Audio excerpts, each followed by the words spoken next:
덕성여대 2008학년도 정시 인문 전공 1번 보겠습니다. 문제 1번에서는 가나를 읽고 여기 나타난 인문의 생물학적 본성과 사이 관계에 대한 입장을 서술하라 이렇게 되어 있습니다. 따라서 가와 나에 있는 생물학적 본성을 따져보면 제시문 가에서 흑인들이 바로 생존을 위해서 자신의 진로를 선택하는 모습을 볼 수 있을 것입니다. 그 다음 제시문 나에서 보면은 바로 출산이 바로 생존에 유리한 방향으로 적용되는 모습을 보겠습니다. 그렇죠. 더 잘 살기 위해서 아이를 낳고 더 잘 살기 위해서 아이를 낳지 않는 바로 생존을 위해서 더 나는 아이를 더 낳거나 덜 낳는 모습입니다. 따라서 두 가지를 종합해서 인간의 본성과 사회의 관계는 인간의 바로 생존 본능은 바로 사회에 가장 적합한 형태로 발현되는 것이다. 이렇게 될 것입니다. 따라서 인간의 생존 본능이라는 건 그 사회에서 적응의 과정이며 하나의 일정한 도덕의 원칙, 법의 원칙이 아니라 생존의 과정으로 파악할 수 있는 것이다. 따라서 인간은 유전학적인 생존의 기계이다. 생존의 기계이다. 있지만 조금 신음하게 얘기하면 생존의 기계이고 살아남기 위해 자신의 의지와 도덕, 의지와 본능을 최대한 발현하는 존재이다. 이렇게 요약이 됩니다. 두 번째 질문해 보겠습니다. 그렇다면 이거 도덕적 의지를 가진 인간과 양립 가능하냐? 이렇게 될 것입니다. 첫 번째 질문, 양립 불가가 될 것입니다. 이렇게 양립 불가가 될 것입니다. 따라서 인간의 도덕적 의지라는 것도 자신의 생존 환경에 따라서 그것을 적응하는 과정이고, 그렇죠? 더 최적의 생존 조건을 찾거나 만들어가는 과정. 이렇게 첫 번째 양립 불가능이 될 것입니다.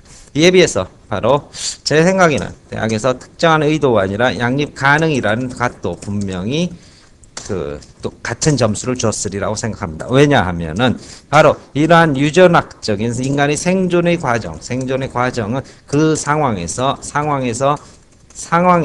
살아남기 위한 그렇죠? 본능의 전쟁이지만 이러한 것들을 선택하고 발현하는 것 자체가 바로 인간의 의지라고 얘기를 할 수 있을 것입니다. 나아가서 생존을 위해서 살아가는 방식에 있어서 인간은 또한 또 다른 타자와의 그 생존 경쟁 등에 있어서 생존 경쟁에 있어서 그렇죠? 보다 도덕적이고 함께 공존할 수 있는 공존하는 일정한 도덕의 원칙을 가지고 있다. 즉 생존의 기계라고 해서 도덕성마저 모두 버린 것은 아니라 생존하기 위하지만 생존하는 과정에서 인간은 또한 그것에 가장 적합한 그 과정에서도 인간은 그것에 가장 적합한 도덕성을 여전히 발현할 수 있는 것이고, 무도덕적이고 무질서적인 생존의 전쟁이 아니라 일정한 도덕의 정해진 규칙의 틀 안에서 발현되는 생존의 양상이라는 것, 이렇게 지적하면서 양립 가능의 논리를 서술할 수 있을 것입니다. 설명 마칩니다. 덕성여대 2008학년도 정시 2문 2번 보겠습니다. 가에선 하나의 신화를 주고 있으면 나는 샤가리 마을에 내리는 논이라는 초현실주의적인 시문학 작품을 주고 있습니다. 그렇죠? 무의미 계열의 시라고 얘기를 하죠. 그 다음에 3번은 프란츠 카프카의 변신을 주고 있습니다. 그리고 세 작품을 통해서 이러한 비현실적이고 초현실적인 작품의 차이점을 이야기하라 이렇게 되고 있습니다. 그렇죠? 그 다음에 어떤 차이점이 있는지를 논하라. 그 다음 두 번째는 이것이 어떻게 우리에게 정서적 공감 혹은 전율을 줄 수 있는지 설명하라 이렇게 되어 있습니다. 첫 번째 차이점을 보겠습니다. 신화적 세계관이라는 것은 신화적 세계관은 인간이 어떻게 미지의 세계에 대한 소통과 이해의 노력이라고 볼 것입니다. 인간은 태초에 번개가 치고 천둥이 칠 때 그것의 실체를 몰랐고 이것을 신화적 상상력을 통해서 신화적 인물을 설정함으로써 모르는 세계를 이해하고 소통하려는 노력이 됐습니다. 이것은 인간이 가지고 있는 세계관의 확대를 위한 확대를 위한 노력이 될 것입니다. 따라서 부족하고 그렇죠? 부족한 인간의 지식의 상태, 이성이 부족한 상태에서 세계에 대한 어떻게 이해할 것인지 그리고 그것을 접근하는 방식의 모습들이 바로 신화 속에 담겨져 있다고 할 것입니다. 이에 비해서 현대 문학에 있어서의 신화적 세계관은 우리가 알지 못하는 미지에 대한 상상력을 자극하고 이 상상력을 통해서 그 세계를 좀 더 접근하려는 노력보다도 우리 바로 현실 삶에 대한 현실의 인간 삶에 대한 비판과 성찰의 현실의 인간 삶에 대한 비판과 성찰의 방식이 주류를 이루게 될 것입니다. 그렇죠? 사흘이 말에 내리는 눈은 인간의 근원적인 삶의 모습들의 생명력 이런 것들을 제시함으로써 이것이 마비된 삶의 무엇인지를 엿볼 수 있다. 뭐 이런 것들이 되겠지만 시 내용에 대한 해설을 요구한 건 아닙니다. 역시 프란츠 카프카의 변신 역시도 물질화된 현대사에서 개인이 느끼는 존재감의 상실 이런 것들을 통해서 이런 것의 상징적 묘사를 통해서 우리들의 삶을 되돌아보게 된 겁니다. 여러분 뭐 체인호의 타이나 방을 보면 그쵸 한 개인이 인형으로 변해버리는 모습을 통해서 우리의 삶의 어떤 부분을 진단하고 그것을 진단에 대한 성찰과 반성을 요구하는지 알고 계실 것입니다.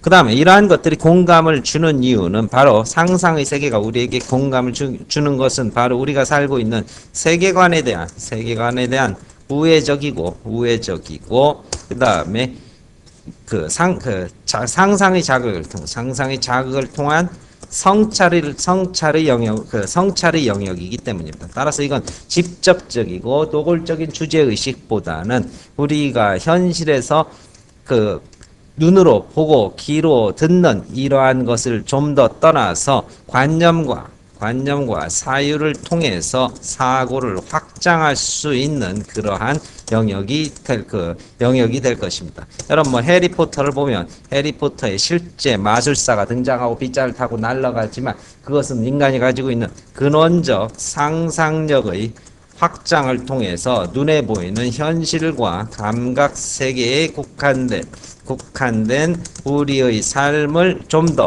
풍요롭게 하고 그를 통해서 사유의 지평을 확대할 수 있다는 것 이것이 바로 이러한 신화가 감동을 주는 이유일 것입니다. 따라서 뭐 예를 들면 이카루스의 날개라는 신화는 날고 싶은 것에 대한 근원적 욕망을 상상을 통해서 전개함으로써 그것이 인간의 욕망의 상상적 전개를 통한 현실의 한계를 확대할 수 있었고 이러한 의식적 이러한 시도가 결국 비행기와 그 다음에 항공 문명으로 자리 잡을 수 있었던 것입니다. 역시 현대 문명 우리 삶에 대한 비판적 성찰에 대한 이러한 신화적이고 상징적인 작품들은 우리 삶을 되돌아보고 이것의 문제점을 되짚어 볼 수 있는 또한 근원적 상상력의 힘과 원천이 된다는 것입니다. 설명 마칩니다.